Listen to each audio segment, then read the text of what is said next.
You're listening to the We Are Libertarians Podcast Network. Find all of our shows at wearelibertarians.com.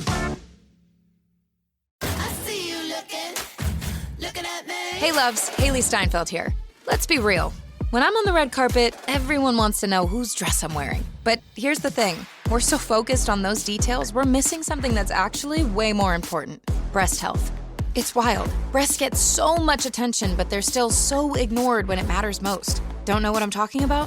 Tune in on February 9th and visit yourattentionplease.com. That's yourattentionplease.com. See you then.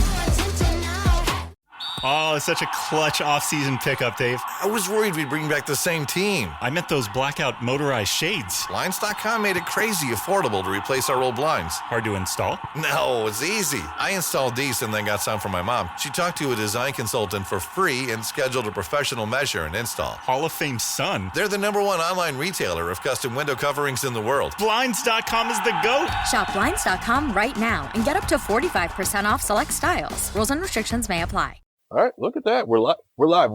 Look at that. Low Key Wall. Welcome, Walnuts. Low Key Wall is back. I probably should put it on my face so you guys know who you guys are actually seeing and actually hanging out with tonight. And here, back in the Cyberloafing Studios, it's your host, 8 o'clock, on the dot. Alarm goes off, just like you guys see. Sound and act. Every time at 8 o'clock, my alarm goes off so I can brush my daughter's teeth. My wife is doing it right now upstairs. You can hear her knocking the thing. But like I said, welcome back to Low Key Wall. I know, we're not dead. We still do these things. But joining me here on the line is, of course, the last great white rhino himself, Reinhold. Why don't you go say hi? Hello, everybody. Yeah, and of course we've got Escalaja sitting there in the Wall Twitch stream room in the Discord. Howdy. Yeah, and feel free to join us if you want to. You want to talk in our Discord if you at Earth Pony level or higher. Not Earth Pony level. I'm sorry. Yeah, all right, so like I said, it's been a while since we been streaming for a while, so I'm like checking a couple of things, seeing how things go, seeing if things good. Going okay. So if you see anything that's messed up, please let us know if you're in the chat room. We'll try to fix it here on air. So we're going to do our best of keep everything flowing, get everything correct, because, hey, I'm a little rusty for doing this. All right. So talking tonight, we, of course, we'll get to your, if people want to talk about smoke, we can do that. We can talk about dogs too. Don't worry about that. I want to talk about tracking apps. We'll talk about that. And we're also going to talk about Rhino's story about the Coast Guard terrorist action. So Rhino, you want to start us off? You want to read out the article for us? Rhino? Sure. So it's an interesting story that there's been a few of these over the past year that have come to light, been a big splash on TV, and then all of a sudden just disappeared immediately. And this is another one of those. We have a gentleman who has decided that he wanted to try to kill everybody on Earth. I think it was his stated goal. He had a list that he put together. And a lot of what we're finding out about the story is coming from documents that he's written and then were deleted off his hard drive. So, except this is the FBI, I think, is the ones who grabbed him and arrested him, and now he's awaiting trial. There's a fight going over whether he should have bail or not, or whether he should be held detention during the lead up to the trial because of danger that it represents. Okay. So his name is Christopher Paul Hasson, Hasson. Mm-hmm. Born in Maryland, Coast Guard lieutenant, right? And some of the things he's been accused of, one of the things is he had a large stockpile of weapons, which I believe the number was around 12 or 13. So I don't know how much we want to put stock in, whether that's a large stockpile of weapons. But he has self-identified himself as a white nationalist, and had a list of people he wanted to kill.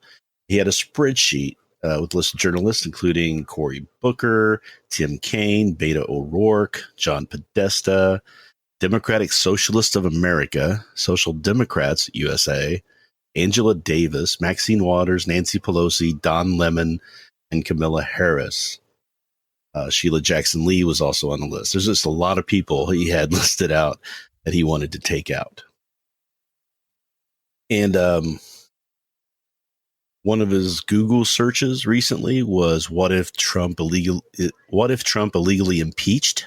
Civil war if Trump impeached? Social Democrats USA, most liberal senators.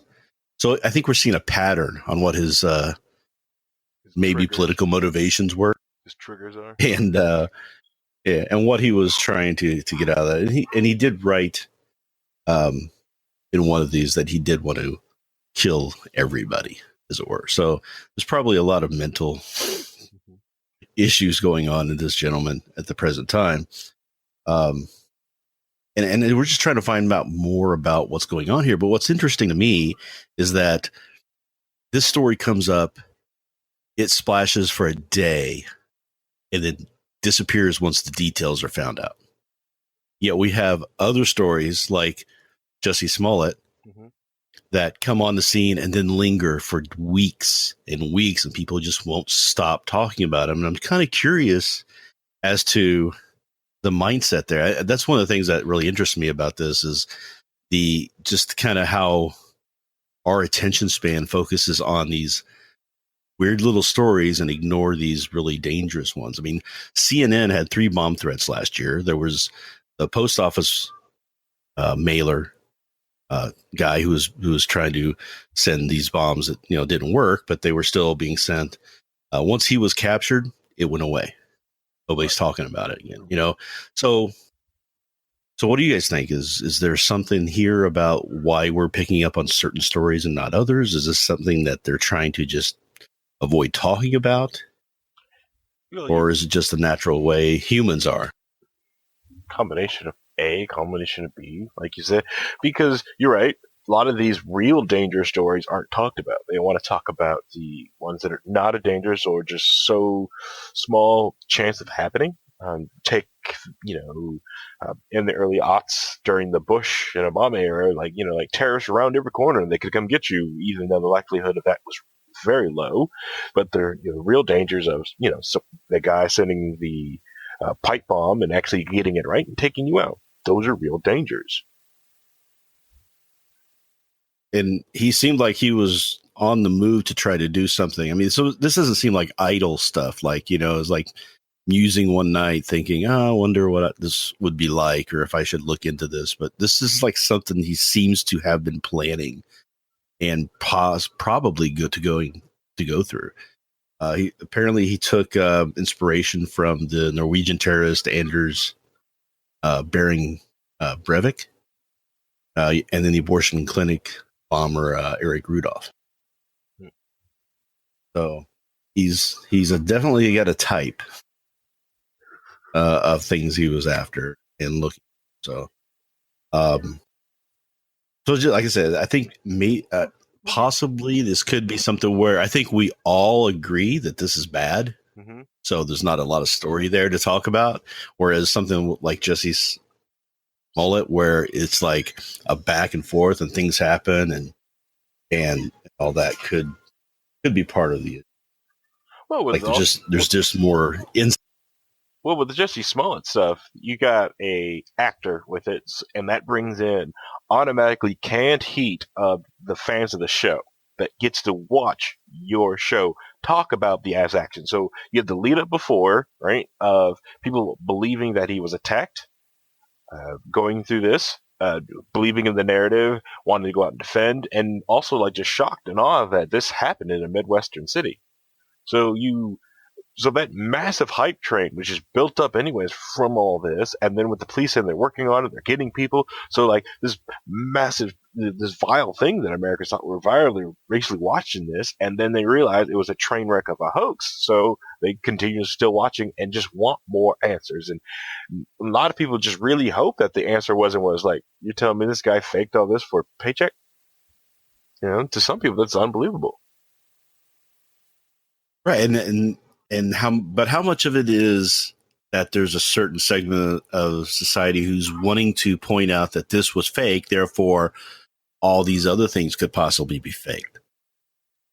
I mean, is that something going on there, that we have a push from that direction to say, hey, look at all these, all these people who are faking these attacks, when the reality is that the fakes are very, very few. And the things like this guy and the post office bomber and the threats being called in, those things are really more concerning. Well, I mean, yeah, the fakes are very few, but they're also trending to be like the most high profile of them all. I mean, look at the Covington kids nonsense that went on and dominated for 2 weeks.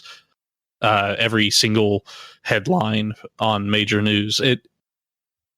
The nothing cases are a small percentage of the total cases, but they're also the ones that the media keeps tending to fixate on before we get all the information. So,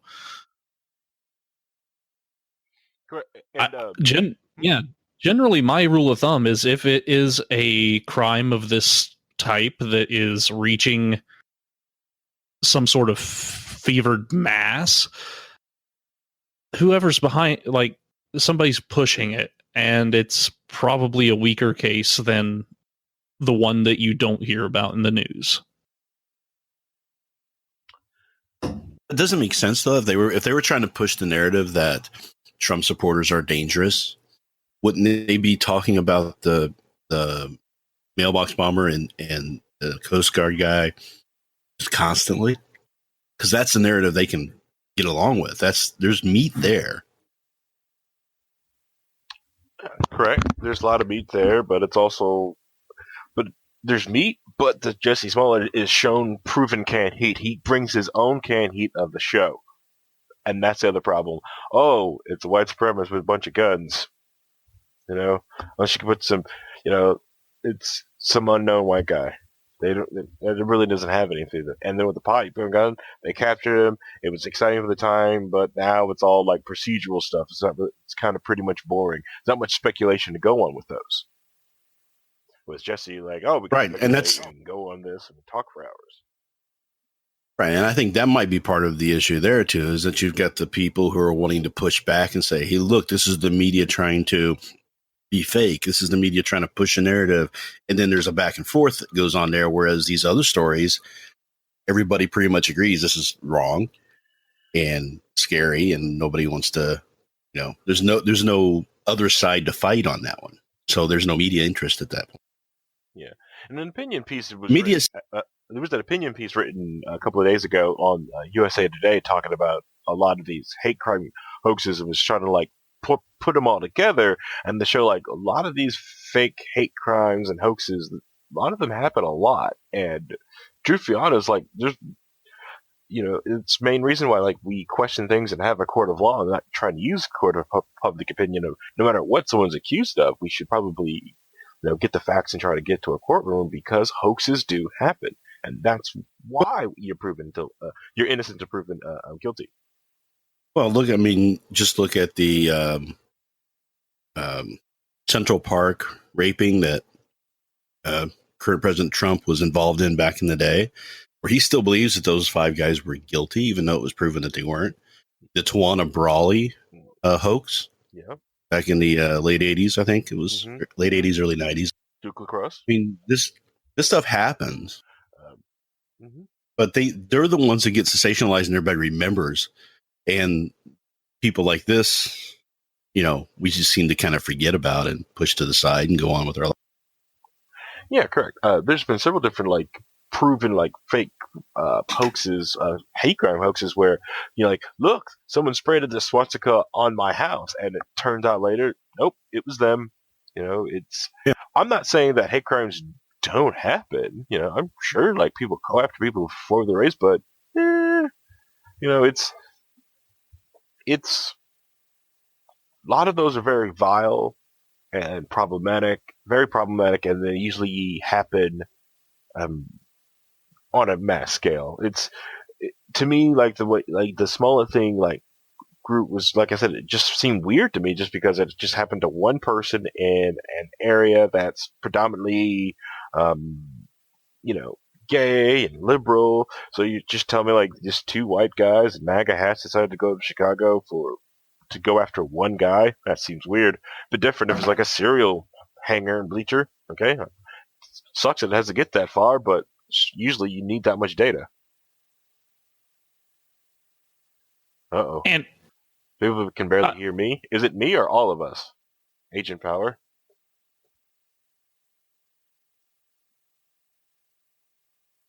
You can keep going. Keep talking. So yeah, Oh, me? Okay, I'll look at my microphone. like I want to know exactly like how Clorox is supposed to enter into this as part of the hate crime. Like, I have never. Is that a thing, or was that just this bizarre detail that was added to this I don't even know particular? what you're talking about. Well, where they were supposedly, where they were going to pour bleach on him. Oh, I don't know. I mean, Like, the whole attack seems like it was just a fever dream that he invented, right? I mean, it's like a bad actor who doesn't know how to write a movie, trying to write a screenplay where he sends himself a note a week earlier that's like cut out letters in a magazine that you would see in movies from 30 years ago. I mean, this is the guy wasn't in his right head at that point, I don't think. Yeah, so he's feel like he just went into a writer's room, like, hey, I got a great, idea for a script, and rewrites it, and then like, dude, this is the biggest hump of garbage I've ever seen. Right. Somebody who's like, you should not write screenplays.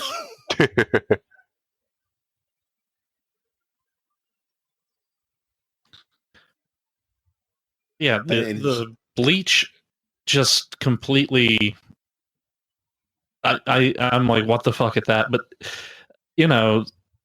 the entire, like, I was talking about this case with my roommate, and the thing that first, like, when he first heard about the account of the story, the thing that made him go, wait, what? Was the fact that he managed to keep his Subway sandwich. I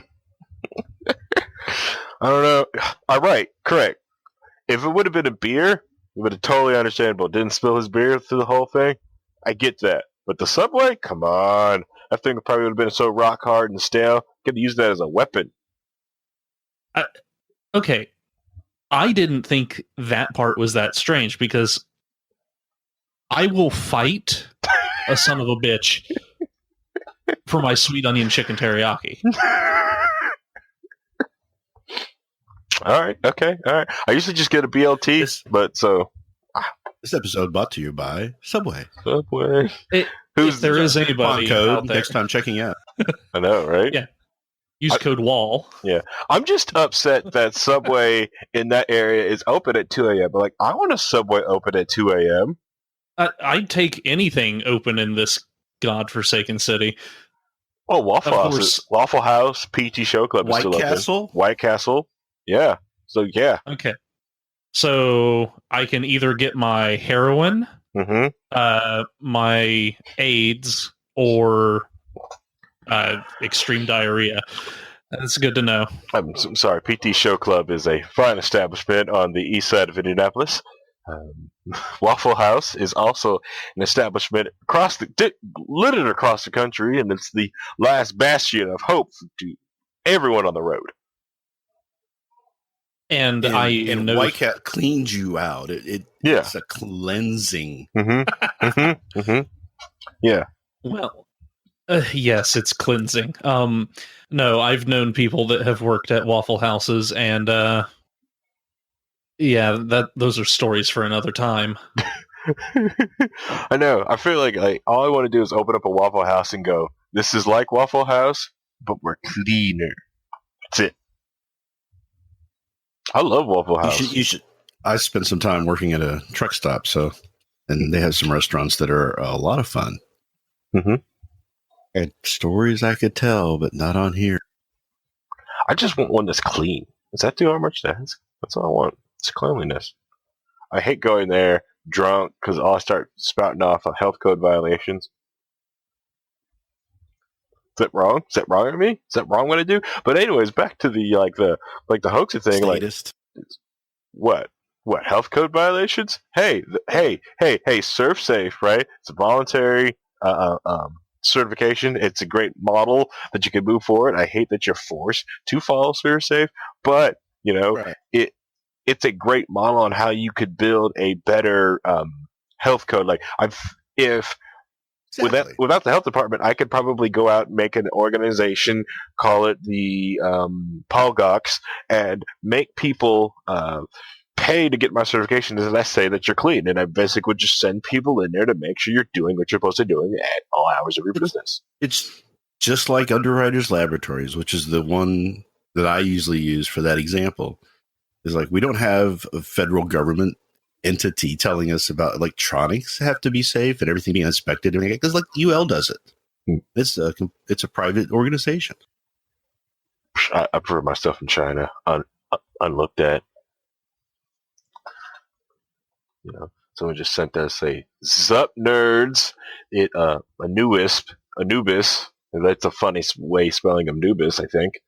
In the Anubius? Yeah, it's the wrong jackal-headed god if it is Anubis, but keep going, right on. I'm sorry. Distracted by the chat room.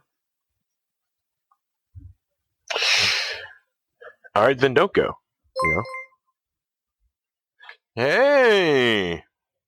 We got another 14-month subscriber. Ryan Hole, 14 months. Thank you, Rhino, for the sub. Oh, well, if we're dumping all of the subscribables and that stuff. It's been a while since I've been able to share that I sub to the channel. Oh, there's 2,000 bits! Look at all the bits! Bits! Walls got some bits. Hey, Walnuts, we're getting bits. Hi, Crafty. We've literally been saving that up for 8 months. Just like holding all these bits to dump them. That's a lot of biddies. That's a lot of bits. Trying to convince me to keep doing low key wall, huh? Walnuts. I like that name, and I'm just gonna keep using it until it sticks. Dear Leader dissed that name, dissed the Liberty and Shield name, so I just came up with Walnuts, and I kind of like doing it. I miss the bits dancing. It's the kind of reason I want to get like a Dear Leader to do it, because like we could both bit dance together. We could dits. What do you think about the Ukraine? Well, the Ukraine is weak. Also split up a little. There's a lot of things I think about Ukraine, but depends on where you really want to know, or are you talking about recent? Yeah. If there's something recent in the last week, I don't know much that happened in Ukraine, but focus on other things. But if you have an article you want to share, feel free to drop it in the Discord. Did I get the Discord bot working? Please tell me I get the Discord bot working. Probably not. It still doesn't work. Well, if we were wanting to do Ukrainian news, the Ukraine has begun the impeachment process for their president. Wait, this was the president they put into power after the Civil War and takeover and coup? Speaking of coup. Mm-hmm.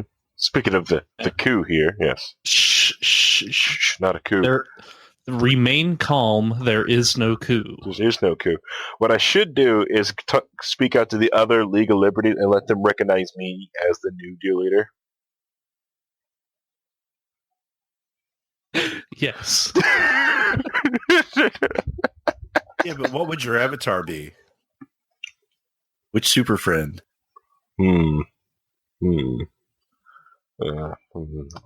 See, I almost knee jerk and said Jason Todd. Yeah, I almost knee jerked and said Jason Todd. But we all know how that turns out. You mean Nightwing, right? Is that what Yeah, you're saying? Nightwing. Yeah, good old Nightwing. I mean, it fits. He takes Wall over is the mantle as Batman at one point after Batman breaks his back. Exactly. Gets his back broken by Bane. Well, I dropped the story I found in the Discord on the Ukraine. What, in the Loki Wall chat room? Yeah, the in your story submission. Oh god, in the proper spot.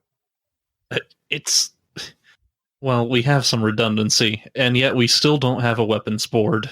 No, we will not. All right, so good old Escalja sending us Al Jazeera. Put him on the list. Big news. Fake news. Obviously fake news. I had the conversation with my wife yesterday because she was like, here's this great story. And she sent it to me, and I looked at it. I was like, you realize this is Al Jazeera, right? And she's like, no, it's from this AJ Plus. I'm like, yes, that's Al Jazeera. She didn't believe me. She had to go look it up.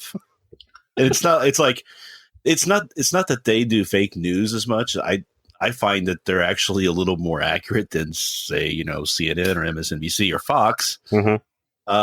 But they do put a twist on it. Obviously, you just have to kind of read through the twist and glean what information you can from it, and move on from that. But it was just funny to see the look on her eyes, like, no, that's not Al Jazeera. I'm like, oh yeah, it is. Yep. What the?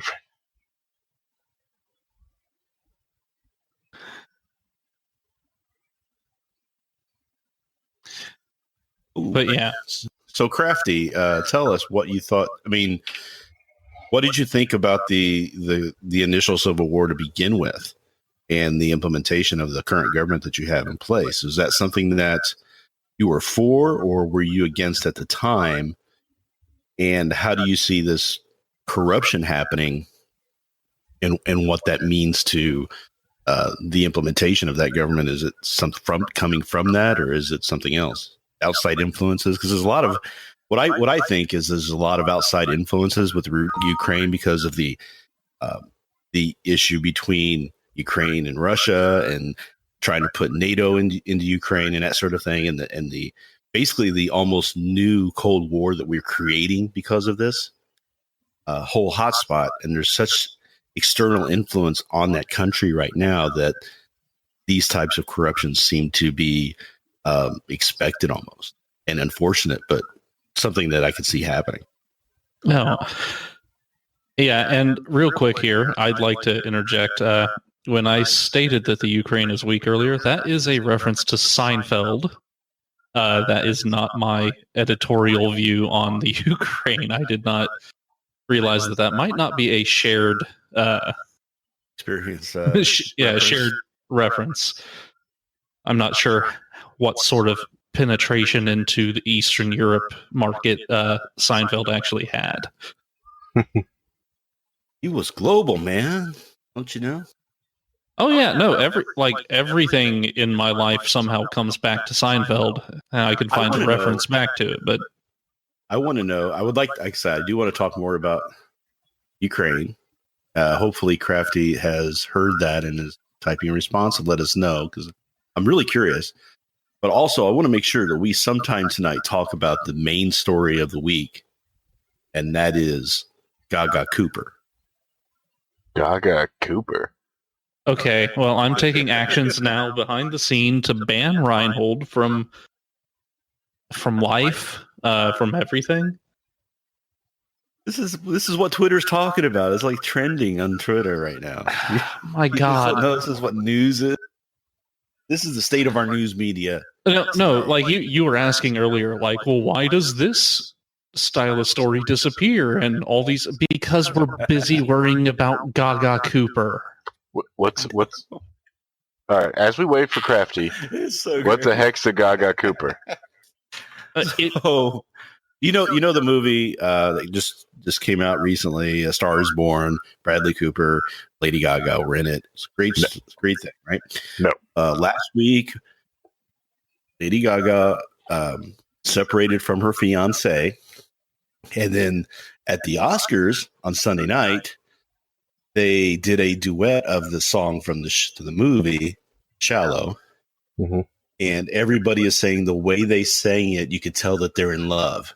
Now they're shipping this, and they're trying to make it the new Bradgelina or whatever silly little name that they're coming up with now. I guess is Gaga Cooper. Even though Bradley Cooper has a partner who was sitting in the chair between Lady Gaga and Bradley Cooper when they were in the audience, right? They're acting, guys. They were acting this way because that's what they do, because they're actors. Jeez. But it's like the biggest news right now. It's hilarious. Oh, man. All right. So, Crafty did respond back. It's like no choice. You can't influence anything. I think it's like a big bosses are playing a game and we are their pawns. I do not like our current president. For example, he's a businessman and he has his companies still in Russia. An example, our enemies in terms of war, still money is everything. Huh. Yeah. So, and I'm guessing that is part of the grounds for the impeachment. Yeah.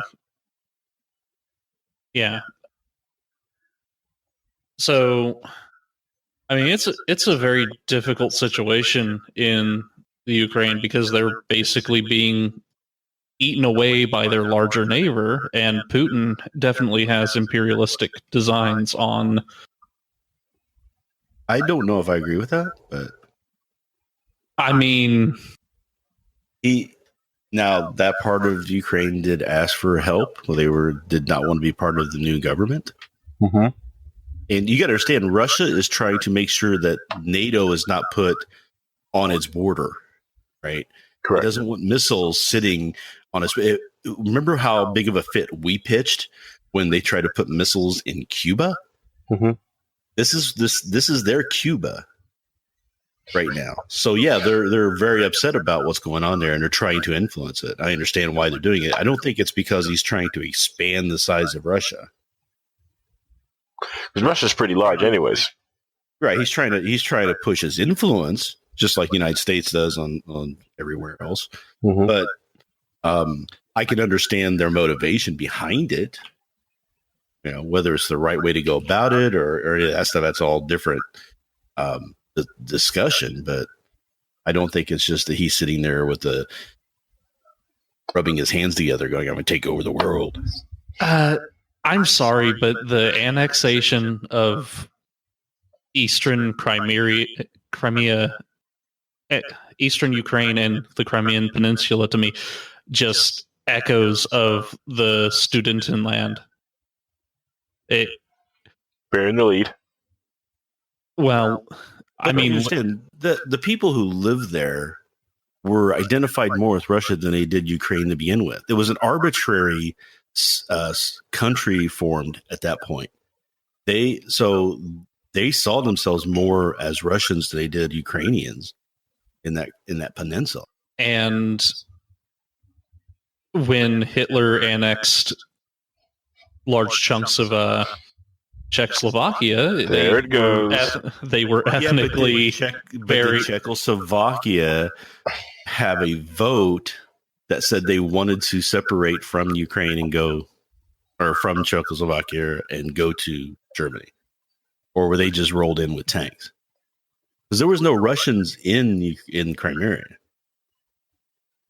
That was all Crimeans, freedom fighters. They may have helped them with some money and logistics and things like that, but that war was fought without Russian troops.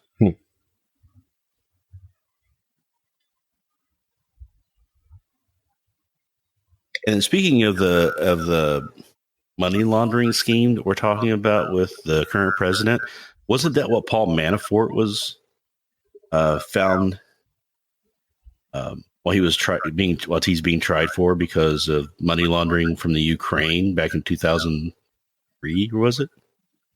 I mean, it was a long time ago. Yes, I don't remember how long it was, but it was long before the whole Trump thing and all that, 2013, 12 or something like that. There's no news before the Trump. Only news of Trump. All right, Crafty responded back. Also, the U.S. is using this situation in Ukraine and even supports the war itself. It's really easy to destroy some Russian resources by Ukrainian hands and land. Right. And Ukrainians want. I mean, there's a whole segment of Ukrainians who are, and not necessarily the normal rank and file people there, but there are some actors in Ukraine who have infiltrated into the Democratic Party and especially into Hillary's inner circle that want us to go to war with Russia, and they're trying to use Ukraine as that mechanism to do it. The United States is trying to push NATO into Ukraine. It's just a big, ugly fight going on there. And I think it'd be best if both sides would just leave it alone and let them deal with their own thing. Because this is what always happens when the big players start interfering in these little countries. You end up with banana republics. It's like we did with Honduras. It's like we've done with most of Central America. It's the Middle East is just a mess because of all the meddling going on because of that. So I see this as just the next hotspot, the next focal point for those proxy fights, as it were. At the UPS Store, we know things can get busy this upcoming holiday. You can count on us to be open and ready to help with any packing and shipping or anything else you might need. Is there anything you can't do? Actually, I don't have a good singing voice. The UPS... Nope. But our certified packing experts can pack and ship just about anything. At least that's good. The UPS Store. Be unstoppable. Most locations are independently owned. Product services, pricing, and hours of operation may vary. See Center for details. Come in today to get your holiday goodies there on time. You found your person. Now let the Knot help you with everything else. The Knot connects you to the wedding inspo, vendors, venues, and planning tools you need to make your day totally you. Having helped plan 25 million weddings, we've got your back when it comes to every little detail like RSVPs, budgets, and more. Because your wedding comes to life with the connections that matter the most. Get started at theknot.com/audio. The Knot. Let's plan your wedding together. This episode is brought to you by LifeLock. During tax season, your personal info travels to a lot of places. Between payroll, your tax consultant, and the IRS. If your W-2 gets exposed, that's just the ticket for identity thieves.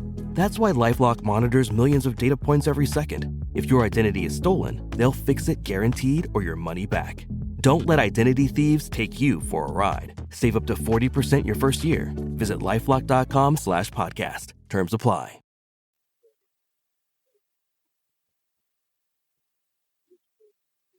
And I stunned everyone into silence. See it as you're just. Sweet. You're cutting in and out. Was I muted? Oops. Yeah, you're muted. Oh, oops. Was I saying that it's more of a good way for them to fight each other or just positioning. So just in case you do something, well, whatever you want to do in the future doesn't matter. I've got my missiles at your border. You don't have any at mine. I have that at yours. I finally get to hit you. You know, and that in that sort of way, political way that large countries punch each other. They jab these little faint jabs. What Russia missiles do they have that are that close to United States as Ukraine is to Russia? Exactly, they just don't. And it's a nice callback to when the Russian submarines are getting super close to the United States border. Yeah. There was a plane that was shot down for that. Oh, they shot a plane down? It was a airliner. Hear about the airliner getting shot? It was back in the 80s. Yeah. Pretty nasty stuff. It was height of the Cold War. Mm-hmm. War in the 21st century, this is crafty, by the way. War in the 21st century whenever we are part of Europe. Don't know why we have no support at the very beginning. It's likely artificial, created, fake, but I don't know why do people enjoy watching and doing nothing. It's complacency that doing something can sometimes be more chaotic and unsure than what's currently going on. So the comfortable known is better than the scary unknown for a lot of people. So they're willing to just take it. And that's the unfortunate reality.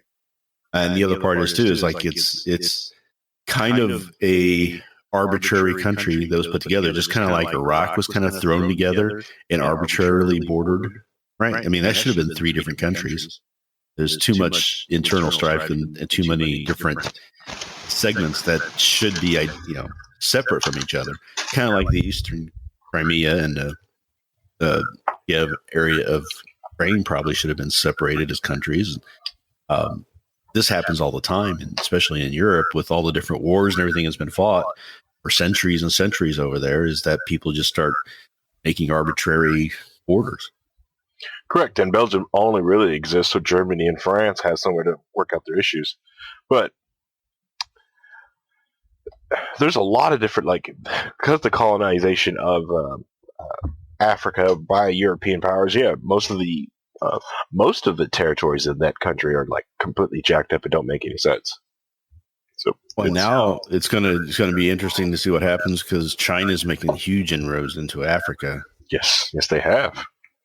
So that is going to be an interesting scene to see play out. So how are the other world's powers going to respond to that, and what's going to happen to the state of Africa has already been decimated for decades of fighting because of this, because of the big players wanting to get in there and do this, and now you've got China entering in the mix.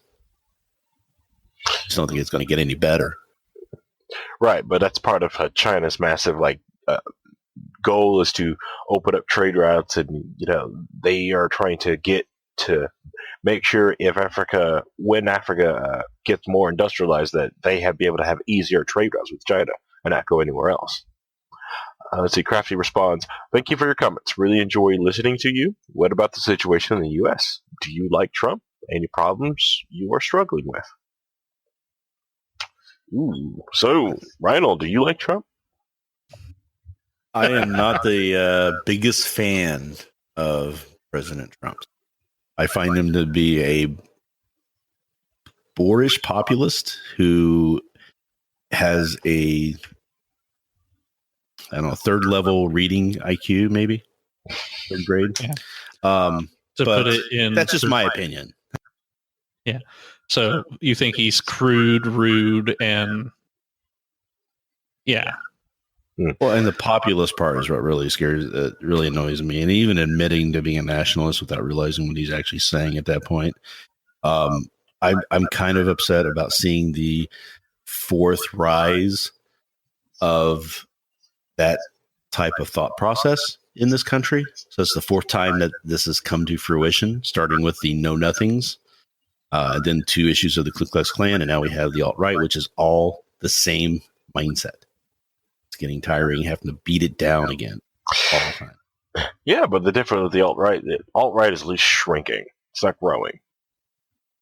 I don't know if I agree with that. I really do not agree. I don't know if I agree with that at all. Okay. Well, we'll find out in 2020. I feel like the alt-right is shrinking. I figure a lot of people got into it, thought it was one way, really, and a lot of people are breaking up and they're not staying with it. And the ones that are staying with it were probably white nationalists before the alt-right movement or non-right people in the first place. But I figure a lot of people was calling themselves out, believe in just new right or some other language, and then realized, wow, these are some racist socialists. I'm not hanging out with these guys. Well, it's really more a case of, and not necessarily white nationalists, as it is about Western culture.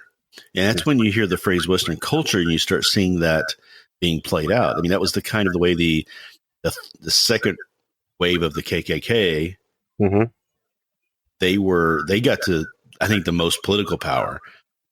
And they were doing it on the issue of white Protestantism. So they didn't like the Catholics, they didn't like the Jews, they didn't like the Irish, they didn't like anybody other than white Protestants, right? So that's what they considered Western culture, as it were. They used different language for it, American culture, that sort of thing. And but it's the same mindset that there's a group of people, we all want to be only us around, and we don't want to have all these other influences coming in and making our society different, even though most people realize that when you do that, when you have other thought processes coming in, other cultures coming in and melding together, you become something better and stronger. It's like when you don't want to marry your sister and then continue that down the line like they did in the kingdoms of Europe, where they all started having weird genetic deformities because there's nothing new being introduced into it, as it were. Them stale. Understandable, to keep everything flowing and mix up. So it's like I said, it's a lot of it's like based off of fear. Once again, like we've talked in the past, it's just fear. The shutdown, Crafty Replayed, I heard about shutdown in the U.S. Is it true? Can you tell me some details? The quote unquote government was shut down.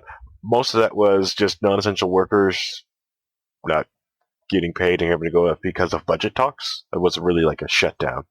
Government really didn't like shut down or nothing really stops. It's interesting to see how much of the government was shut down that was considered non-essential. And it's like, if they're not essential, then why do we have them at all? Right? Correct. Yeah, correct. State government still functioned. Police, fire, everything was still functioning. It was something like a tenth of the federal level of government wasn't getting a paycheck. Yeah. Well, I don't think they weren't. None of them were getting a paycheck. They were being forced to work, though, and that was the funny thing was that you're being forced to work, but you're not getting paid. So they were complaining about that. But then you find out that all of these government workers belong to these credit unions. And the credit unions were giving them interest-free loans to get them by until the shutdown was over. So they were all just complaining about it. It was all political. I mean, that's the whole thing. Yeah. Okay. Unfortunately, what it is, and this is the problem, is that we have a Senate and Congress that doesn't want to do their jobs, and that's what's always frustrated me ever since the 70s. When in the 70s they instituted the War Powers Act, and they instituted the Emergency Powers Act. Right, these two things happened in the mid 70s, and it was basically Congress signing away their job to the president and say, okay, you do what we are supposed to do, and then we'll just okay it. How's that sound? And then the president now has these powers that he's not supposed to have. And becoming a king-like figure in our government because Congress doesn't want to stand up and do its damn job. Mm-hmm. And now they want to do their job against Trump, which is hilarious. Well, they're still not doing it, though. That's the thing, is that they just threaten all of this right now, and they won't get together and get off their butts to do it because they know that then they're going to have to do, they're going to have to do their phony baloney job. Correct. That's the other thing is, like, as they complain about the migrants and the immigration process of going on the southern border, where they have the most power to do anything about it. It's Congress who would, if need be, craft the treaty with the Mexican government to allow free travel between the United States and Mexico. They could have crafted that. Right. I mean, the president signs that sort of thing, but it doesn't come in effect until Congress does it. So. Right. Yeah. They could easily brought that to the table and talked about this, even like some sort of word migration thing where, yes, you can come over and work, you have to pay U.S. taxes, and you have to go back. They could have did tons of different things, but all they did was complain because it helps them get reelected, which are sad because that's all they care. Mostly they care about. I know it's kind of cliche, like politicians only care about being reelected, but they only really care about being reelected. By the way, here I think we have another person in the chat. Hey guys, it's Hody. How y'all doing? Hody Jones.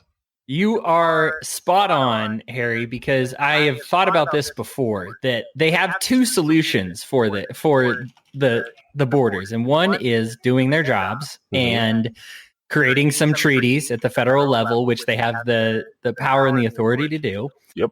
Or they could interfere with a bunch of people's private property, spend a bunch of money on taxes, put more troops out there, pour a bunch of concrete. Trump even called it militant eminent domain. Use militant eminent domain, steal people's land, ignore the fact that we can't build on the Rio Grande, and just do all these things that and then jail the people who try to break it.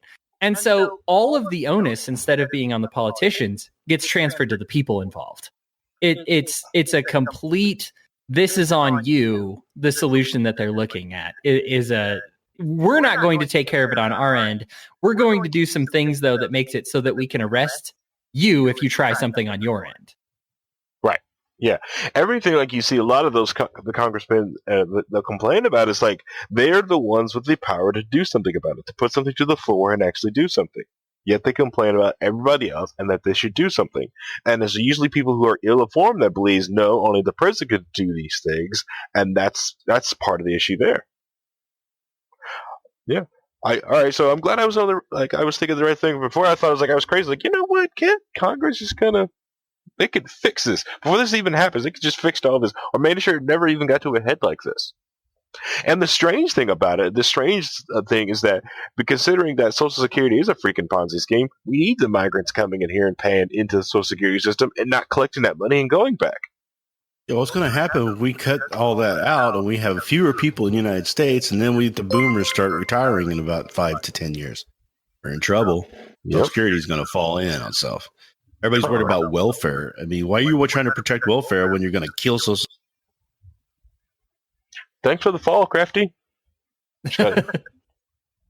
The money, if you follow the money, and we have this, the FAIR, the FAIR Institute, they've got their set of stats that says, hey, here's how much we have to pay per immigrant. You mean their lies? Okay, so yes, I want to start there. So we say, okay, these are lies, their numbers are inflated, we don't like their numbers. If you look at their numbers and delete the cost of deporting them, they contribute less to the debt than the average American citizen. Yep. Just bottom line. And that's using their numbers, which everyone says are lies. And I said, you know what? Use their numbers. They cost us less than the average American citizen until you factor in the cost of trying to kick them out of the country and sending people to bash down their doors and kick them out of the country. Until that point, they're costing us less. Everybody in the United States is costing us in debt right now. It's just the way it is. It's the way things have been set up. It's awful. Of course, we want to fix it. But they are doing less damage than we are. I've made that point before. If you want to, if you're really worried about how much money is being spent on welfare, then you should take all the people who are on welfare who are citizens and kick them out of the country. And by the way, Hody, if you're chewing, I can hear you it's coming across the mic. Sorry about that. But we get the, kick them out and to let the immigrants come in because they cost us less, and we would be better off financially. If that's your goal, to be better off financially, you're going about it wrong by attacking the wrong people. Yeah, you're directly attacking our GDP producers, and that's the number one wealth management or wealth measurement barometer in the country is by GDP production. You go after them, our country is poorer as a result. If we didn't have these ridiculous systems that force them basically to be a debt, they would be more of a profit than the majority of us cubicle workers. And I'm sorry about chewing on ice cubes. All right, Crafty had to go, but he left with this last message, was, okay, guys, need to go. Want to speak to you more, but I have some work tomorrow at 4 a.m. here in Kiev. Yeah. Kiev. Yeah. I thought it was Kiev. Kiev. This is how it's spelled differently. Yeah. I'm bad with names, and asking Harry is going to be like... That's somewhere. That's all right. Well, Harry, what do we got next? First off, it's Neo Dear Leader. Already had 3 other libertarian podcasts recognize me as new Dear Leader. So awesome! You're making a name for yourself, man. Congrats. Yep. And he also wanted to know you have a wonderful day and goodbye. All right, so moving on here on the low key wall. We're going to talk about how to stop Facebook app from tracking your location in the background. Too long did not read. Uninstall Facebook. Never return. Is that it? We're done here? because that's about it. I know nothing about it. Sounds like you got it. Yeah, that's the fastest way to do this, right? But I doubt most people want to do that. That's my method. I mean, just think about it. If you just go and live in a cabin in the middle of the woods with no phone, who can track you? Well, depends on what typewriter you use, personally. So you've got to mix up your typewriters. Oh, sorry. You get a Selectra, and it's got to be a manual. It can't be electric because you don't have electric in the cabin. Right, yeah. Track you through the electric, right? I brought my portable Sears manual typewriter to Starbucks and annoyed everyone with it. I had a ball. As loud as the manuals were, though, the electrics were very the first electrics that came out. Oh, they were just. I should bring my typewriter to WAL one night and just sit there and start taking notes on it. That's how I learned to type was on a manual typewriter back in 1870. Got it. The other way you could also do this is don't run the Facebook app. Practice application minimalism, where you don't run don't load too many apps. Run everything in your browser. Just open up the browser and run the app. And don't run the app. Just go to Facebook. Well, do what Adam Curry's doing on No Agenda. He's got a flip phone now. Mm-hmm. That has basically all it can do is it can receive texts. Mm-hmm. And he gets text alerts whenever he gets an email from specific people so that he can then go to his computer and check the email out if he wants to. He's not getting any of that stuff on his phone anymore because he does not want to be tracked. So let me play devil's advocate real quick because I think this will be fun. Okay. I enjoy being tracked by Facebook. I love the fact that they monitor everything I do. I love the fact that they listen to what I'm doing. Okay.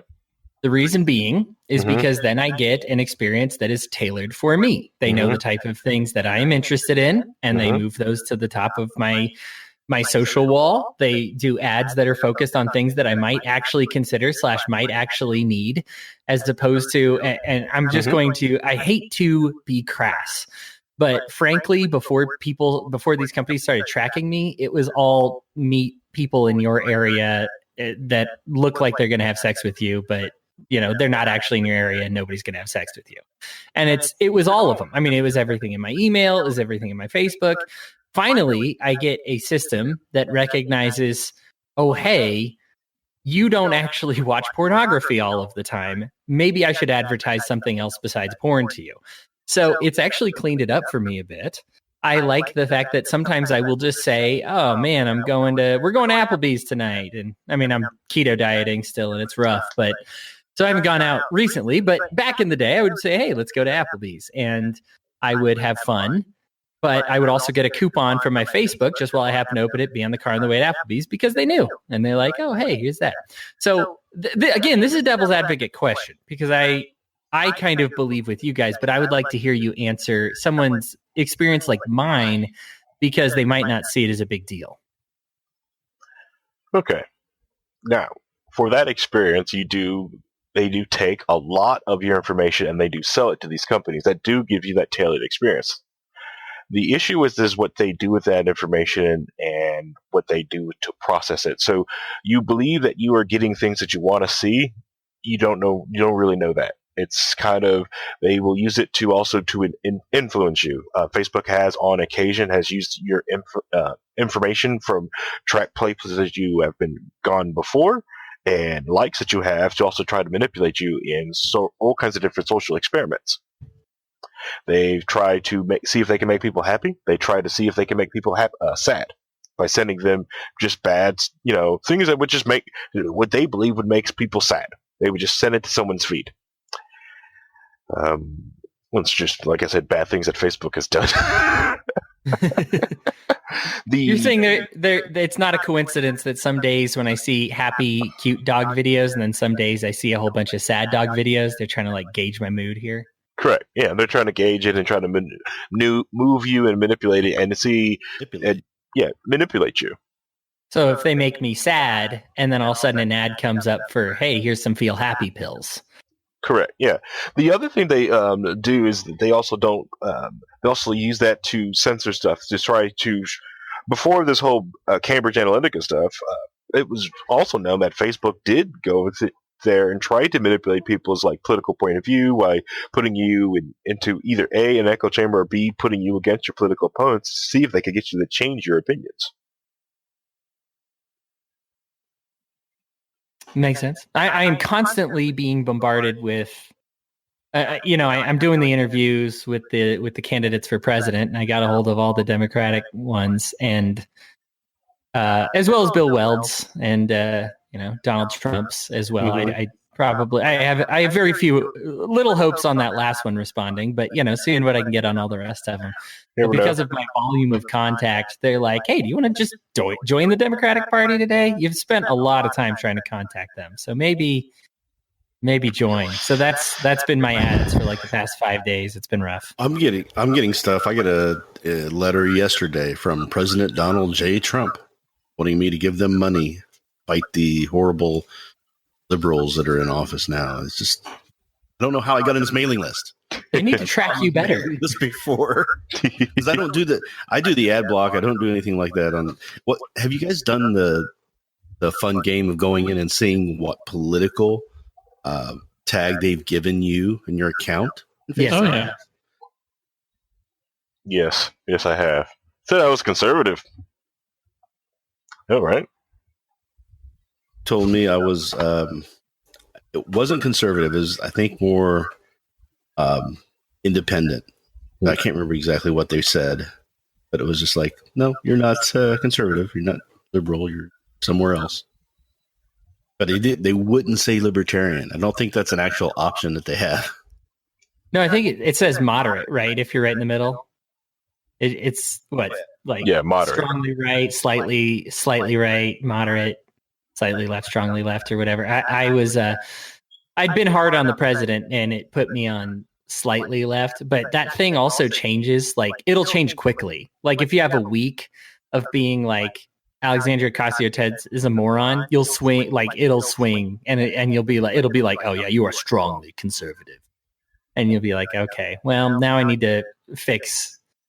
I actually use it to try and balance out what people see from me, because I feel bad when I like only rag on one thing. I need to diversify a little bit. The other thing with the Facebook tracking service, like location stuff, you give your location to different local businesses and also places that you have gone. So basically, it tracks your entire day and your route to a company, and they do sell it as advertisers. That metadata. Your phone's also tracking you too, not just Facebook, and it's so everybody's is like Facebook tracking us, but your phone is doing it as well. Google's doing it as well. Mm-hmm. Yes. Yeah. Oh yeah, even when I was talking about it broadly. Like, I enjoy the new experience. Like, and my email has stopped offering me, pornography and stuff. And it's been nice that the trash email that I can throw away is now centered towards my interests in like video games and politics and books. That's just something. That's a machine. Your spam filter is reading your emails. Good. Congratulations. Yeah. Well, and that's fine too. That's what I'm saying. I'm like, it's so much better of an experience for me that I like at least am dealing with that instead of with all the other stuff that the gross stuff. I don't need that smut in my inbox.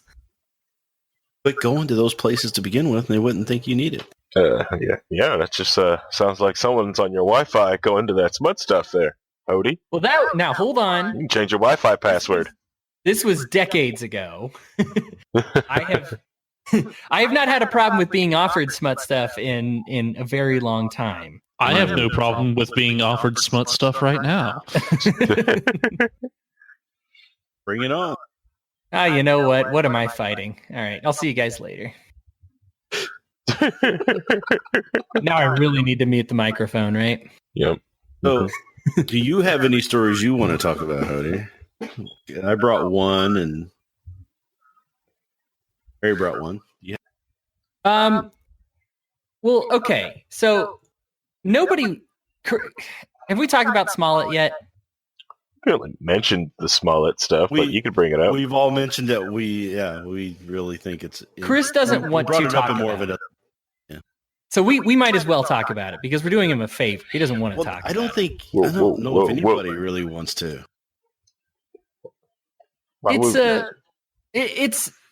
See, that's I'm with you guys. But I think the thing is we need to have a conversation to make people stop caring, because this is the exact type of thing that back when I was like a conservative and I probably was always a libertarian, but you know what I mean? I was always looking for a reason to dig on the left. This was the type of story I would consume. It would consume my life. And I'd just be like, this is everything. This is I love stories like this. This is who they are. This is who the liberals are, is Jesse Smollett. And so I guess I'd rather talk. I think the reason I want to discuss it is because I kind of want to discuss why we shouldn't care. Okay. Because we always talk about crappy people. Yeah. So why shouldn't we care about this crappy person? It's not so much that we shouldn't care. It's more a case of let's not try to make this one individual the poster boy for everything wrong with the whole political group.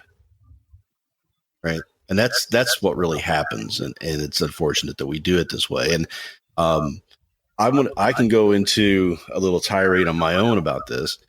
And so we live in an outrage culture. Now, I'm going to be doing a daily on this at some point. But so we live in an outrage culture where everybody just wants to be outraged about something. And it makes them feel better about themselves. And we've turned it into everybody getting 15 minutes of shame, which is there's a new song out by Tim Minchin. If anybody hasn't seen it yet or heard it yet, you should go do it. It's really good play on 15 minutes of fame that everybody thought they were going to get into. Now we are shaming people, making them so unforgivable on what they do that when we're the one that stumbles, now that it gets turned on us. So we have to start understanding that people are people and nobody's all good. Nobody's all bad. Or very few people are all good or all bad.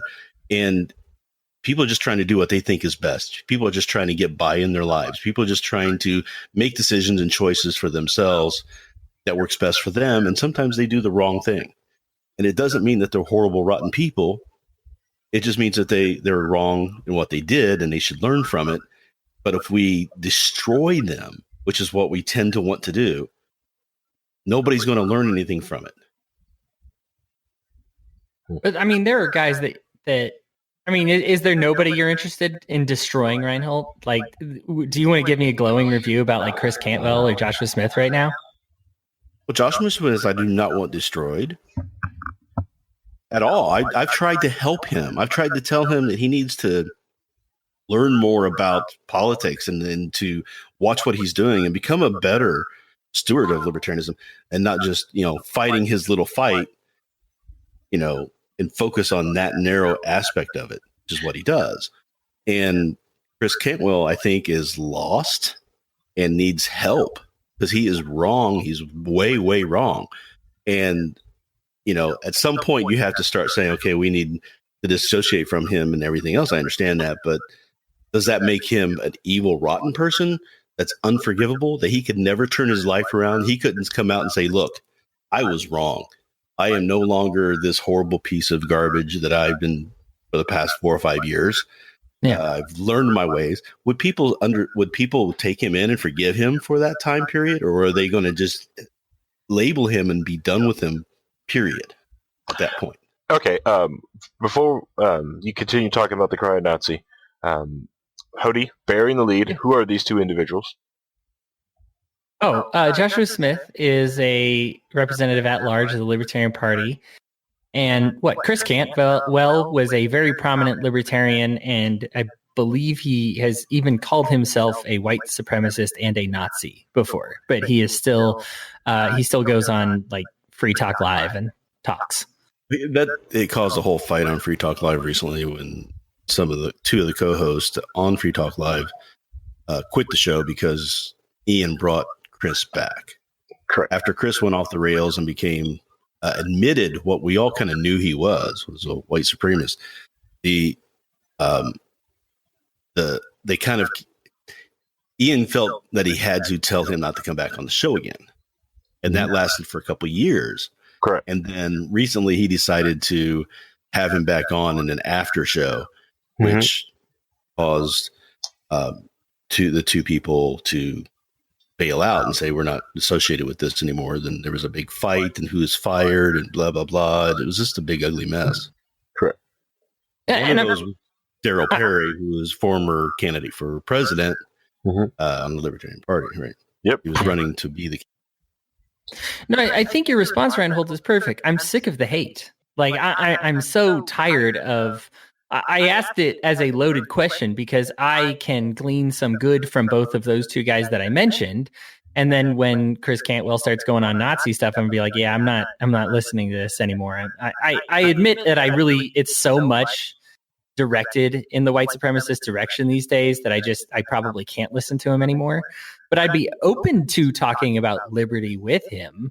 I just am sick of what you talk about with the outrage culture. And I don't know if this is taking it to the next step or if this is more the fundamental building block that it grows on. But I've run out of hate for everybody. For me, it feels like love is an unlimited supply. Like, I can be fascinated by somebody and find them interesting, and that can go on forever. Whereas hate, I just wear out. It's not necessarily love. It's more just understanding that, okay, so AOC is not my favorite person as far as politics goes. I'm not going to hate her, right? I mean, she's just doing what she thinks is best. She's wrong. I believe that she is very wrong in her beliefs and her assumptions and the things she's done. I will try to convince her she's wrong. I'm not going to think she's a horrible, bad person. It was the same way I felt with like George Bush and Obama.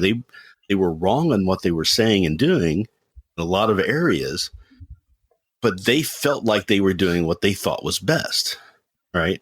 So how can you hate somebody for that? Just you can disagree with them. You can say that there's something wrong with them and that they can't figure out that they're wrong. Even Trump, I don't think is a horrible person in regards of just being a piece of trash that should be unforgiven and kicked to the curb completely. He's got a lot of deficiencies, but let's focus on that. So, like, there are people who are willing to think that he colluded with Russia in order to win the White House because they hate him. The facts don't show that. The facts aren't there for that. And I don't believe he actually did anything like that. So I'm not nobody will say that I'm a Trump supporter in any way, shape, or form. I don't believe. I've not mixed you up with a Trump supporter before. But I will defend him on that aspect of it because I think he's getting a raw deal on that side. Right? We need to focus on the issues, and like everybody's talking about how AOC is stupid or Trump is a racist and all this stuff. Let's focus on the things that we can really argue about and point out are wrong without trying to destroy them as human beings and dehumanize them to the point where we don't have to think anymore. We can just automatically hate somebody. And that's what our culture does now.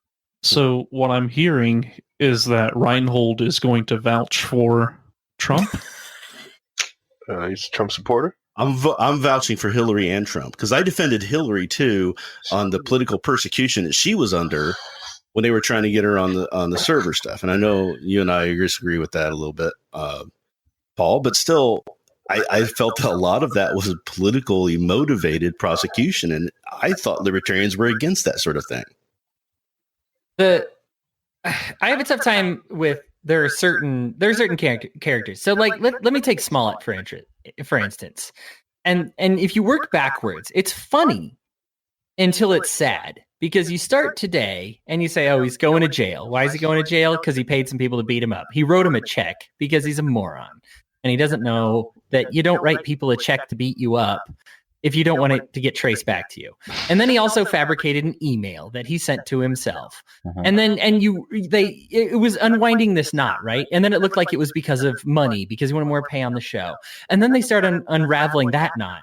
And when you finally got down to the basis of it, why did this whole thing start? Oh, because he had a drug addiction. Well, aren't we compassionate on that? He did something awful, but he's famous.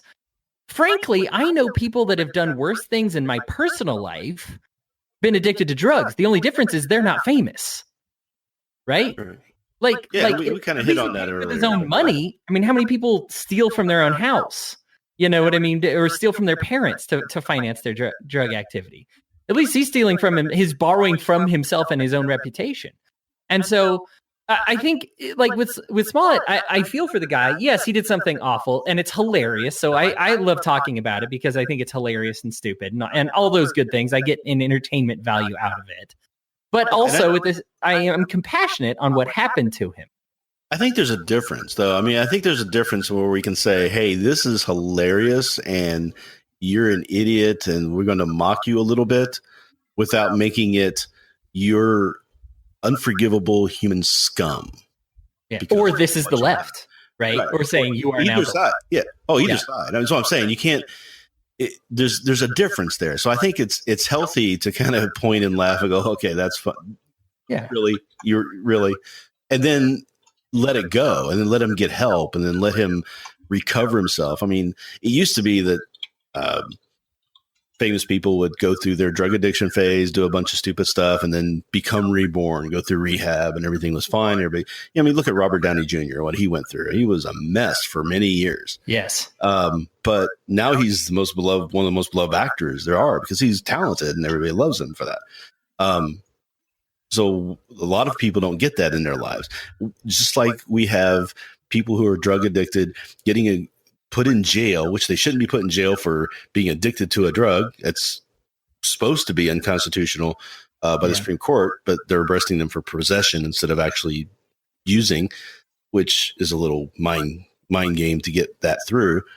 Right. And then their lives are destroyed. They can't get a job later. They have a felony on their records. They can't vote. They can't participate in society like they used to. They can't get jobs. I mean, it's just the wrong way of looking at the human condition and people and the help that they need. If I don't show up to see the next Mission Impossible, does Tom Cruise feel like he needs to change religions? Yes. Like it's it's ridiculous, right? I mean, I don't do anything by not showing up to see it, right? It's just I rob myself of entertainment if it's any good, and he's not going to take it as, oh, you know, this must be a referendum on my religion if I don't show up. You know, I mean, those same people that are like, yeah, I'm not going to see it because of his religion are the same people that also showed up to see The Pianist in Force, and you know, we also know what that director was doing, right? So, now, Harry, I know you want to say something, but I do want to ask one more question to the group at large. Okay. Because here's the problem that I have, is because the Smollett thing, I feel bad for him. But then there's somebody that like gets people murdered and steals stuff from their desk and hides it and then gets caught. And at that point, I'm like, oh, man, like I'm having trouble feeling pity because what you did was clearly out of some self-preservation and you went a little too far. Like, is there a point where you lose a little too much humanity, especially with politicians? Because I feel like at some point, I'll hear someone who graduated. The problem that I have with both Trump and Alexandria Ocasio-Cortez, they took economics. They are masters of it. They didn't go to these like little schools or take a small class or listen to it. So they say things where they know better. That, you know, and they know that this will have this effect or this is what it will do. And it'd be one thing if they just package it in a pretty package, but they outright lie about the effects of the thing of their economic impact, both of them. So is there a certain point where we stop having, you know, where's their compassion then? Do I still talk about them compassionately and say, oh, they're just lying because they really want their agenda through?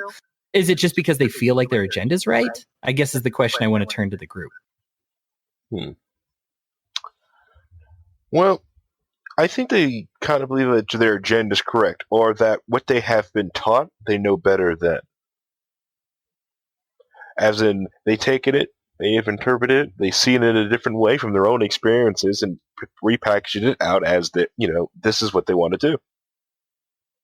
And this is what they take with all past experience, plus, you know, everything they want to do. And it's, you know, and it's absent of what they were taught.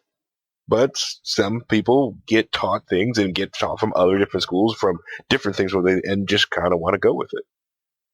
Well, and part of the thing too is it's us versus them attitude that starts to permeate into political culture and politics. So you want to dehumanize the opponent and build up your own side. You end up getting put into these echo chambers, and the echo chambers start taking bad information and pushing it as good information, and it gets repeated and echoed throughout that chamber to where you start to believe it happened. Right? So you start to believe that it's the facts and the reality when you should know better, but you don't. But you want to stick up for your side and stick up for your group against the other group, and I think that's where that comes into play. It's hard for me to. I don't know. I have like pity on Smollett, but I don't have pity on like the Clintons or like Paul Krugman when he says something about like price fixing. I'm just like, well, see, I don't have pity on him. I just think that they're wrong, but I don't think he's a subhuman. You know what I'm saying? Like, I'm not saying that you should have pity on Paul Krugman for being wrong and pushing something that is false or not real, not held up by the science of the topic he's supposed to be talking about. But I understand what he's trying to do. I understand his mindset. I understand that he's just trying to do what he thinks is best, even though he's wrong at it.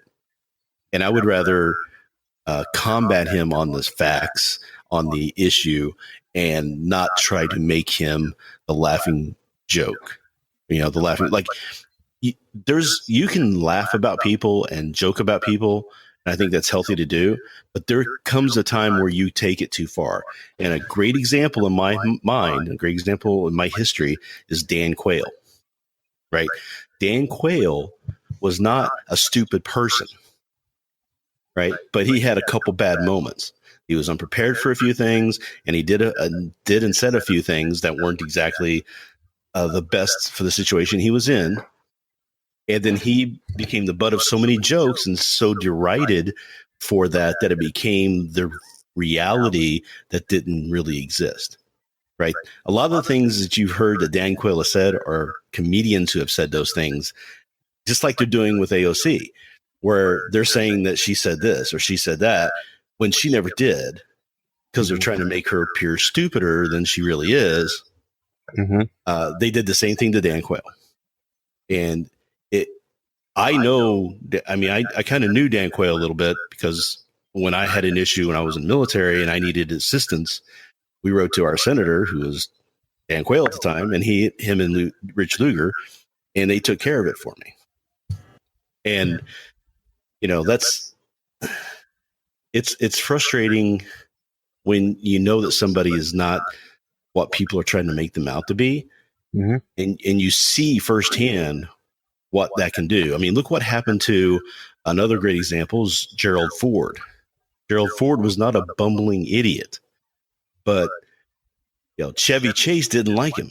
So Chevy Chase made him out to be that on Saturday Night Live and admitted that that's the reason he did it. He wanted to make sure he would not get reelected because he hated him, and basically destroyed the perception that people have of that man because of that political agenda. So what you're saying is we should ban Saturday Night Live from doing comedy about presidents. No, I'm saying we should understand when the comedy is coming from a place of humor and good-naturedness and satire, and it's not coming from a place of trying to destroy the life or the reputation of somebody in the process. There's a line that I think gets crossed. And I don't know of any good examples really of that happening on Saturday Night Live lately because I haven't been watching it much. I don't know how far over the line they're going with the Trump thing. No one is. Both of their viewers are adamant, but I haven't met them. Well, the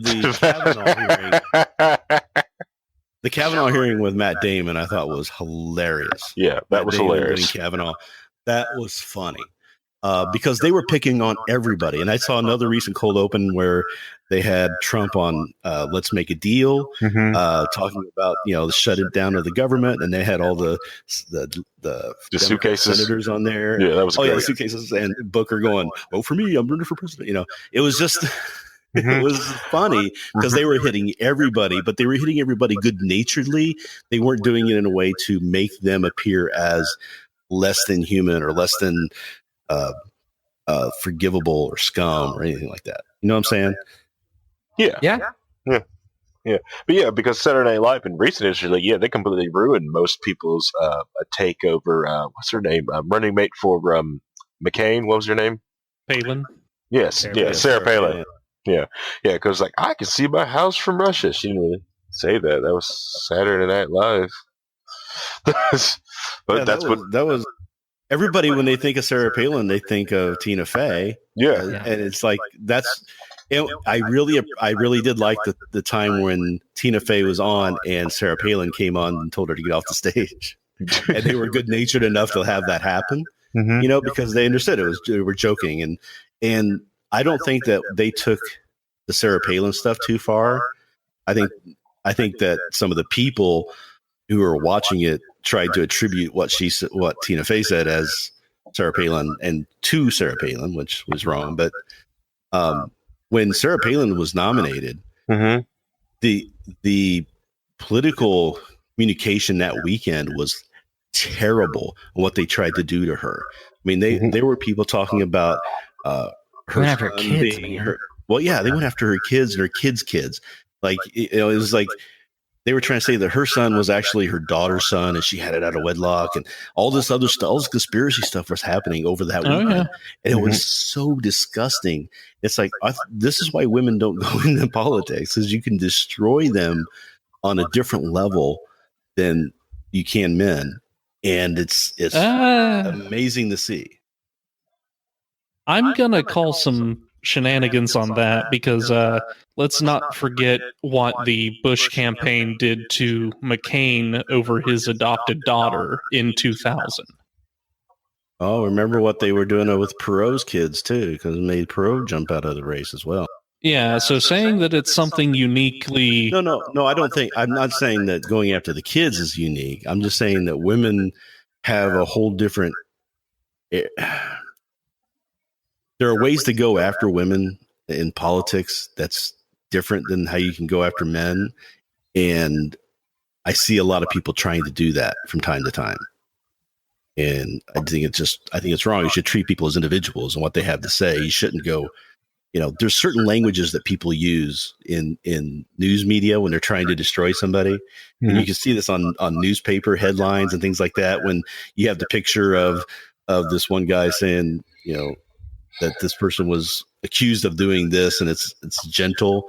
And then you have the other person who did the same thing and he's treated as, subhuman, that sort of thing. And then you start to see the different races between them, that sort of kind of journalistic bent that happens on things. And that's way off the reservation, in my opinion. But I see it done. I see the way that sometimes these people are treated by other people, and I'm not very happy about it. All right. This episode is getting kind of long in the tooth, guys. I know you've been going for a while. For me, it's no. We're taking over. We're going to break our record. What? Whoa! There'll be no record breaking tonight. Okay. All right. Some of us had to stay up, go and work all morning because someone decided to wire the warehouse I worked at in terrible fashion. So now I've got to go out and try to find me a cable monkey. That's all they want to do is go up and down ladders and run cable everywhere in this warehouse because the wiring's so squirrely in this place. But since that is going to have to keep happening, and I've got to get up early to get that done, I'm going to call it. We're going to call it. Calling it. All right. We maxed it out close to 10 viewers because I'm going to bed. I'm getting early. So you sound just like your leader kicking us out of his studio because he wants to go to bed. Neo Deal Leader. Yeah. Neo Deal Leader will end the fun now. So if you could, let's start wrapping it up. Let's start with Howdy, since you were the last one to enter in. Why don't you go first? All right. Last one in, first man to leave. Yep. I'm starting the timer. All right. Well, I guess for my final thoughts, I think that there's a lot of work that we need to do culturally, especially socially, in order for libertarianism to succeed. And a lot of that has to do with making this world a friendlier place. And I think we don't realize how badly we undermine our own cause when we make the Smollett like thing our focus for a long time. It's hilarious. It's worth saying a thing about. I'm not saying don't say anything about it. Somebody told me recently that, and I was thinking about this, that Ben Shapiro does 25% of his shows, 25% of his pieces are about why people shouldn't be able to select their own gender. And he feels comfortable talking about it and whatever. Here's the thing is Ben Shapiro's probably a good person. But if you are someone who struggles with gender reassignment or gender issues, you're not going to listen to him anymore. Because that's 25% of what he talks about. Mm-hmm. And I think the danger for me, because even when I was a libertarian, I still held on to some of those, like, look at how idiotic these leftists are. Like, they are so stupid. And right, I mean, righties too. I mean, that was why I left the whole thing as I got done with the right. But the socialists, yeah, the left and right socialists. I was just so sick of all of them. And I was just... I had enough, and I would make them my whole focus. And it would just be 99% of what I would talk about in a week would be one guy being stupid from their thing. And I think that we're in danger of doing that. We've talked about on the show with Alexandria Ocasio-Cortez. What the problem is when we dump on everything she does, no matter what. She is wrong on a lot of policy issues. But if I am constantly aiming when she's wrong, mm-hmm. What happens when the other guy's wrong and I don't call it out? See, as a manager, I've had to manage a few restaurants, and that's called implicit approval. Mm-hmm. And so it's saying I am approving without saying it. I'm approving of what the other guys are doing, what Trump's mm-hmm. doing, or whatever, because I spend all my time attacking her. And nobody's going to believe us when we say we're this great place for all Americans to be if we spend all of our time constantly dumping on one side or the other. You know, if I constantly spend all my time talking about trying to make Jussie Smollett bigger than it is, it's a joke. So we should make a joke about it and then move on. When we talk about politics, we shouldn't be talking about him. We shouldn't be talking about that. You know, it's okay to rip on her policies, but keep in mind, while she's the face of the bill, she's also one of many authors. Correct. She's not the only target here. And then there's plenty of other social programs from the right that need to be looked at as well. And for me, it's an honesty check because I can feel myself compelled to dump on somebody. And so what I need to do is check myself and say, you know what? This requires intention. I need to physically stop myself from typing on the keyboard what I'm about to dump on her and think for a second and say, will this make people believe that I have everybody's best interest at heart or just my best interest at heart or just the right's best interest at heart? Because if I keep dumping on her, people aren't going to believe that I'm genuine anymore. You know, and I guess that's what I want to say is that it requires intention. I hope that people understand that when they type, it's natural to sometimes let go, but that natural place gets taken advantage of by social media, by politics, by news, and you'll eventually end up in a camp that believes a lot of stuff you don't want to believe in. So you have to intentionally say, no, I'm not going to dump on her this time. You know what? Maybe I'll say something good about her. She took a GoPro in and wanted to show what her day at the office was like. I want to see more of that. I wish every single candidate wore a GoPro. You know, maybe that's not natural. I had to go out of my way to find something nice to say about her because I don't want to just dump on her. But I think that's a good thing when we do that. When we say, yes, I'm going to go out of my way to say these are the type of good behaviors I want to see, instead of just ragging on all the bad behaviors and pretend that everybody sucks but us. Because guess what? People have drug issues. Okay, a lot of people have drug issues. So the Smollett thing becomes a little less funny to them when we just dump on it all the time. You know, the race thing becomes less funny. if you have a homosexual friend with that one guy who burned his own house down because he wanted to look like a hate crime, that's coming out now too at about the same time. If we spend all our time up in that, hey, here's what all gay people are like. We don't have to say that, but if that's what we focus on, that's what we look like. And that perception has to change if people are going to trust libertarians. I took a lot of time for my final thoughts, but there they all are. All right. Thanks, Hody. All right. Yeah, man. Go right home. I'm sure they're not final. We'll hear more from you later. As we do more shows and stuff. But no, I just I agree with you on the AOC thing because something I can say good about her is that she understands politics a lot better than a lot of people who think they do. And a great example is that when people tried to attack her for the dancing video, and then she posted a video of her dancing going into her office or something like that. It was just like, that's how you deal with it. That's politics. That's how you should deal with stuff like that in politics. And she understands that far better than a lot of other people who think that they understand politics. Right. The person we talked about before, a great example. Right. So, but my kind of feeling is the same as yours, in that, Cody, that we're trying to create a society. We are advocating for a society where people rule. The societal rules has kind of happened, and then the normals and the mores and things like that happen naturally instead of being forced by government. But if we're not willing to do those things ourselves, if we're not willing to look past small foibles and errors in judgment and things like that on other people, then we're just going to create a society. We're advocating for a society that's just going to fall apart and break down. If we continue down that path, we need to be talking about, how we can lift everybody up and be a good society to be in, and then that'll win the day over. And once we can prove that to people that this can happen, the more and more we prove it, the less and less they're going to need to rely on government to do it. That's how you scale back the government, by proving your case, not just talking about it. So, I mean, that's the only problem is that when you and I say that sort of thing, there's a segment of libertarianism that are going to call us liberals, left-leaning libertarians, socialists, because we care about people for some reason.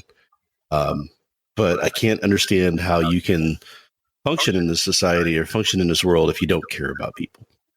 And that's my final thoughts. I'm not going to take too much time, so give it back to you, Harry.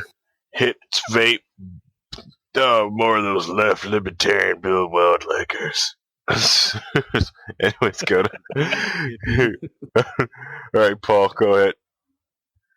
Oh, final thoughts. Well, first of all, I'm going to say that it's been great to sit back down and have another low key, even though it's kind of usurping the place of the big show for the week. But I've been trying to push for the last several months. I'm like, hey, we need to sit down. We need to do this. And I know things are busy. Well, I'm hoping we can keep up this little bit of momentum and do it more often. Because I've honestly missed having something that's a little bit less structured, because the big show has become a very structured but very excellent program. And I miss being able to just kind of BS for a bit.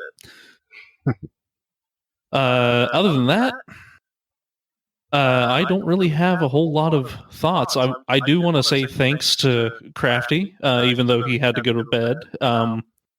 Very interesting conversation they brought up, and I hope that he keeps engaging with us in the future. And also, I see that Laiknar did drop us a sub, so thanks there, Laiknar. And that'll just about wrap it up for me. All right, thank you, Crafty, for the follow. Definitely thank you to for the sub of the channel. And I like the unstructuredness of Low Key Wall. It's just a little bit more freeform, a little bit more fun, a little more hanging out. I do enjoy it. I'm hoping to have more time to be able to do these type of events. That's why I made the hiring choices I did at work, to make sure I can get some free time to be able to do this show. the other thing what I wanted to talk more about is what Reinhold said, is giving people the ability to come back after doing something that's wrong. That's why a lot of people give Ian Freeman of Free Talk Live crap for continuing to talking to Christopher Cantwell, but I see it as it's basically his only life preserver that is left. He knows he knows liberty left and right. He just he has to get through whatever he's going through, and the best way for him to do is to be able to talk that out, to talk with someone and have someone else. Is to shun him is just going to push him further down that hole. So I enjoy that Ian's strong enough to talk to him. I can understand people's frustrations with him. I would be frustrated with Cantwell if I had to experience him on a daily basis. It's bad. That's why I was kind of that sad that Ian brought my name up to Cantwell when he was talking to him about different black people who are in the liberty movement, other than just a couple people. There's actually a bunch of us. That's what I want to talk about. It's just like allowing people to come back once they apologize and really said that they do. It's okay. Let them come back. As long as they are truthfully, sorry and want to make a path and make for better. So that's my final thought on that.